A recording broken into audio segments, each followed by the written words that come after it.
Alexis de la Fontaine est là. Bonjour cher Alexis de la Fontaine. Bonjour Ça nous fait plaisir que vous soyez dans ce studio. Je crois que c'est la première fois que vous venez parce que Europe 1 dévoile de nouveaux éléments concernant la rencontre secrète entre Thomas Legrand et Laurence Bloch. Lors de cet échange, le journaliste et l'ancienne directrice de France Inter s'en prennent violemment à la direction de Radio France, à celle de France Inter, ainsi qu'à la nouvelle grille de la radio. Alors c'est des informations exclusives que vous avez révélées, Alexis de la Fontaine. Oui, en effet, parce que France Inter, depuis la dernière vague médiamétrie, a perdu près de 500 000 auditeurs, ce qui est assez colossal comme perte. Et donc, l'ancienne directrice de France Inter, Laurence Bloch, elle tente de justifier cette perte et elle dit voilà, le problème, c'est les nouvelles incarnations, c'est les nouvelles arrivées de la matinale de France Inter, c'est le départ, évidemment, de Léa Salamé, qui a fait beaucoup de mal à et de Nicolas Demorand également, qui n'est plus à l'antenne, qui était quand même une incarnation importante de la matinale. Nicolas Demorand, il est absent pour des raisons personnelles, mais voilà, c'est des choix qu'elle regrette. Et selon elle, la faute revient à Adèle Van Rett et à Sybille Veil, les deux, la directrice de France Inter et la directrice de Radio France, qui prennent, selon elle, des mauvaises décisions. Elle dit c'est délirant, leurs décisions, c'est tellement des amateurs. Donc c'est des propos assez accablants. En fait, elle dit qu'ils font un petit peu n'importe quoi avec France Inter. Bon, pour être tout à fait honnête et pour être dans ce métier depuis longtemps, c'est un grand classique. C'est-à-dire que l'ancien directeur n'a de cesse de critiquer la nouvelle direction. Laurence Bloch, elle a dirigé France Inter pendant de nombreuses années. Elle s'en va et tous ces gens ont du mal à accepter leur successeur. Ce qui est vrai pour Laurence Bloch, c'est vrai parfois en politique, c'est vrai... Après, les résultats d'audience, je suis désolé, mais Inter sous Laurence Bloch, ça marchait très bien. Mais vous avez raison. Alors, a fortiori... j'ai envie de dire. Mais Gérard Carreau ne me démentira pas. L'âme humaine est parfois faite comme cela. Après moi, le déluge. Et tous ceux qui avaient un poste de responsabilité, quand ils le quittent, ils expliquent que celui qui arrive à ce poste de responsabilité est moins bien que ce qu'il faisait. Bon, ça marche aussi pour les présidents de la République. Non, mais ça marche aussi pour un président de la République, mais ça marche pour un entraîneur de foot. C'est voilà. Et après, il y a des résultats sur le fond. Mais j'entends bien. Mais bon, donc voilà. Alors, mais c'est pas très élégant. Non, mais ça c'est la première partie des révélations, parce qu'on a fait évidemment d'autres révélations avec Europe 1. Plus intéressant également aussi, c'est sur la commission d'enquête parlementaire qui a lieu en ce moment à l'Assemblée nationale sur l'audiovisuel public. En fait, Thomas Legrand, il sera auditionné demain avec Patrick Cohen également par les députés, et donc il cherche à préparer cette commission d'enquête, à comment est-ce qu'ils peuvent un petit peu s'en sortir le mieux, en fait, parce qu'ils sont un petit peu embarrassés par cette vidéo qui avait été révélée par l'internet. Je ne sais pas si vous vous en souvenez, dans laquelle... On s'en souvient, c'est bien. Évidemment. C'est dur de l'oublier. Voilà. Cher Alexis de la Fontaine, c'est quelque chose dont on a un peu parlé. Alors, je fais juste une parenthèse, d'ailleurs je le dis à chaque fois, c'est pas le Watergate, bien sûr, cette affaire. Mais il n'empêche, ça fait partie, ça donne un certain climat. Et comme on est très attaqué par France Inter, c'est pour ça qu'on en a souvent parlé. Mais évidemment, mais ce qui est intéressant, c'est que du coup, dans cette vidéo, on voit une espèce de collusion entre Thomas Legrand, Patrick Cohen et des élus du Parti Socialiste. Bien sûr. Et là, en fait, pour se sortir de cette commission d'enquête, Thomas Legrand et Laurence Bloch réfléchissent à utiliser qui ? Un député socialiste, candidat à la mairie de Paris, Emmanuel Grégoire. Et ils disent, Thomas Legrand dit, Emmanuel Grégoire est membre de cette commission d'enquête. Et Laurence Bloch lui répond, toi tu le connais bien, tu pourrais pas lui demander de te soutenir pendant cette commission d'enquête. Tu pourrais pas lui passer le temps.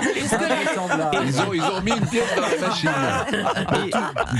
Et elle lui dit également, vu qu'il est candidat à la mairie de Paris, il pourrait dire que tu n'as pas d'influence sur la campagne municipale. C'est bien ficelé. Et j'ai eu Thomas Legrand au téléphone qui m'a confirmé avoir parlé avec Laurence Bloch de la présence d'Emmanuel Grégoire dans cette commission d'enquête, mais lui, il nie avoir voulu influencer Emmanuel Grégoire. Alors, mais Thomas Legrand, j'ai vu quand même, alors faut lui donner à ce monsieur, évidemment, le droit de réponse, et j'ai vu qu'il avait fait un petit tweet que vous avez sans doute vu. Il a dit « Je dément tout ce que cet article tiré de l'espionnage d'un rendez-vous privé me fait dire », je pense qu'il parle de vous, sans doute. Il y aura des suites judiciaires. Voici la manip, tout brouillé avant mon audition par la commission parlementaire, la bolosphère, ça il parle de nous, caricature le journalisme, #barbouzerie. C'est un petit peu surprenant comme justification de sa part, parce qu'en fait, il m'accuse d'avoir inventé des propos, mais en même temps, il m'accuse d'avoir récupéré ses propos de façon peu honorable. Donc soit... j'ai récupéré ses propos de façon peu honorable, soit ses propos n'existent pas. Mais je ne peux pas avoir inventé des propos que j'ai récupérés. Bon, en tout cas, moi je fais confiance à votre qualité journalistique. Et j'ai eu Thomas Legrand et Laurence Bloch au téléphone qui m'ont évidemment confirmé ce rendez-vous, qui m'ont confirmé certains de leurs propos. Et donc, on a fait ça vraiment dans les règles de l'art. On leur a donné le contradictoire et sur ce point-là, ils n'ont absolument rien à dire. Ils sont un peu ennuyés parce qu'effectivement, ça vient de Et franchement, partout. faut plus se réunir avec Thomas Legrand. C'est dangereux.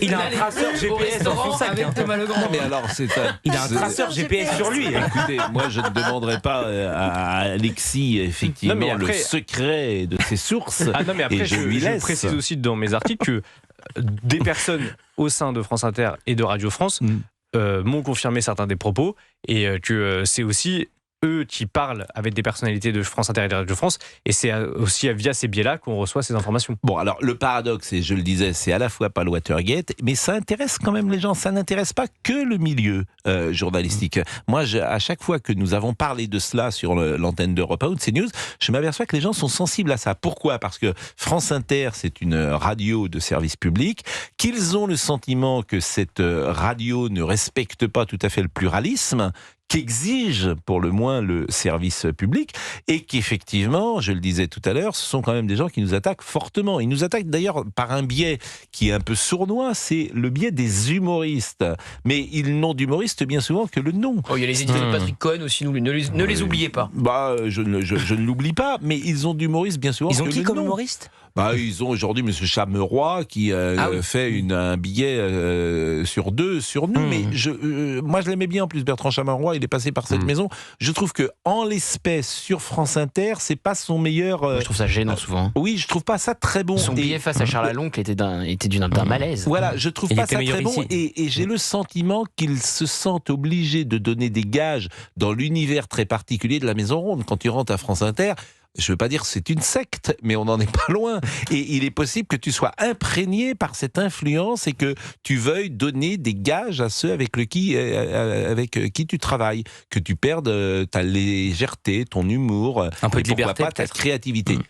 Et ce mot que je chéris, liberté, j'écris ton nom, cher Olivier Guénec. C'est exactement ce que vous avez dit. Bon, bah écoutez, affaire à suivre alors. Affaire à suivre, évidemment. Demain, ce sera l'audition de Thomas Legrand et de Patrick Cohen.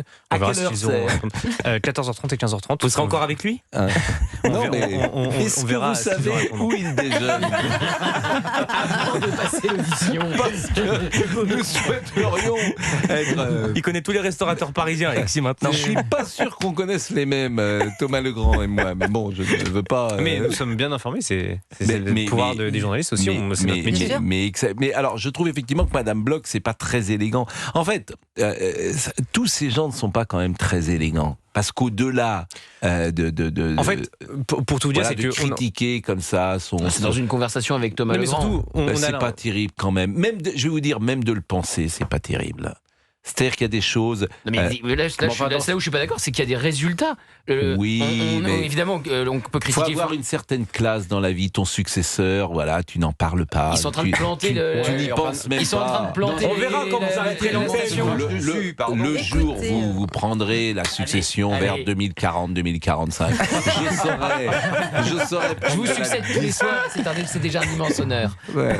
Non mais juste, ce qu'on voit, c'est que en ce moment, en fait, à France Inter, et à Radio France, chacun essaie un petit peu de sauver sa peau, parce que cette commission les embarrasse vraiment. Et donc, en fait, ils sauvent leur peau un petit peu aussi en tuant les autres. Parce qu'on voit bien que Radio France essaye de remettre, d'utiliser Thomas Legrand comme bouc émissaire. Et la direction de Radio France remet la faute sur France Inter, France Télévisions sur Radio France. Chacun se renvoie la balle. Bon, Alexis de La Fontaine, merci. Issu évidemment d'une grande famille, puisque un de ses ancêtres a écrit quelques fables. Bien évidemment. Exactement. C'est vrai? Non, il n'a pas eu de descendant, ce Jean de La Fontaine. Jean de La Fontaine n'a pas eu de descendant? Non, il n'a pas eu de descendant. Ah, tu t'es renseigné? Ah bah, eh bien, écoutez, vous devriez faire croire. Mais tout le monde le savait. Parce que personne ne le saurait. Oui, moi, bien sûr. Vous devriez faire croire que vous êtes l'arrière. Vous qui êtes amateur de football, quand je jouais au football, moi aussi, je faisais plutôt croire que j'étais descendant de Juste Fontaine. Ouais, mais c'est de La Fontaine, oui, c'est pas exactement la même chose. Bah oui, on te croyait.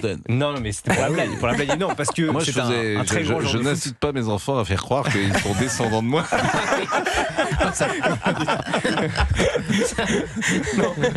Non, mais non, mais vous devriez croire. Vous savez que ça marche, ça. Vous êtes un des arrière. Écoutez, dans la famille, c'est vrai que le rat et l'agneau, c'est quelque chose qu'on étudie tout petit, etc. Vous pourriez. Ah oui, non mais ça marcherait ça avec les femmes, je pense. Oh, il n'a pas besoin de ça. Je pense qu'il a son scooter. Il est 15h13. Il a ses informations lui aussi.